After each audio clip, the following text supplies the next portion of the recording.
கோரோஜனம் அப்படிங்கிற ஒரு ஆன்மீக பொருள் தாந்திரிகத்துக்கு உபயோகப்படுத்துறது, வசீகரம் பண்ணுறதுக்கும் நம்ம வெற்றி பெறுறதுக்கும் தாந்திரிகத்தில் சொல்லப்பட்ட ஒரு மாந்திரிக பொருள் தான் இது.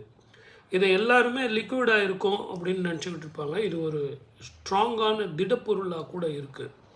இதை திரவமாக கலக்கி சந்தனத்தில் விபூதியில் கலந்து நெற்றியில் வச்சுக்குவாங்க. இதனுடைய உண்மையான அர்த்தம் நிறைய பேருக்கு தெரியாது. இது இயற்கையில் கிடைக்கக்கூடிய பொருள். செயற்கையாகவோ ஏதோ ஒரு லேப்லேயோ டெக்னிக்கலாகவோ இதை செய்ய முடியாது. இந்த கோரோஜனங்கிறது ரொம்ப அபூர்வமானது. பசு மாடு, அதே மாதிரி எருமை மாடு, யாக்குன்னு சொல்லக்கூடிய எருமை, இதனுடைய வயிற்றில் இருந்து தான் இது கிடைக்கக்கூடியது.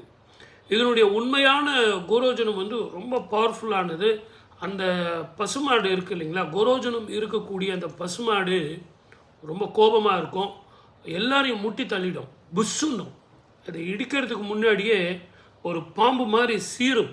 அப்படிப்பட்ட குணங்கள் கொண்டது இந்த கோரோஜனம்.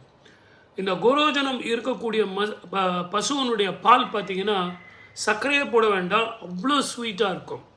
அந்த பாலை உடல் நலம் குன்றியவர்கள், பில்லி சூன்யம் உள்ளவர்கள், அவங்களுக்கெல்லாம் அதை கொடுப்பாங்க. பித்தப்பையில் பித்த கல் மாதிரி இது இருக்கும்.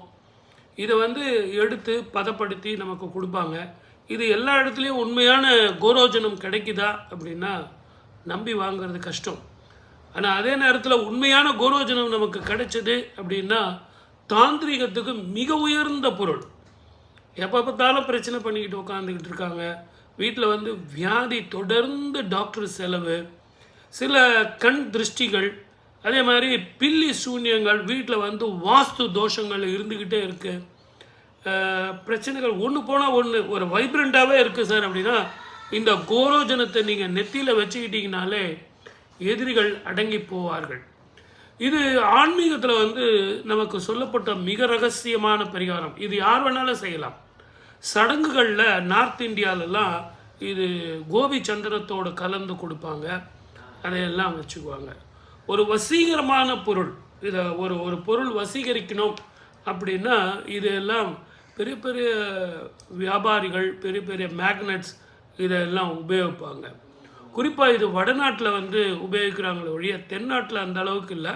ஆனால் தென்னாட்டில் விஷயம் தெரிஞ்சவங்க இதை தாந்திரிகத்துக்கும் மாந்திரிகத்துக்கும் இதை உபயோகப்படுத்துகிறாங்க. சில கற்களில் இதை போட்டு நீங்கள் மோதிரமாக இதை உபயோகப்படுத்தலாம். திடமான பொருளுங்கிறதுனால உபயோகப்படுத்தலாம். இன்னும் நிறைய கோரோஜனம் பற்றி சொல்லித்தரேன்.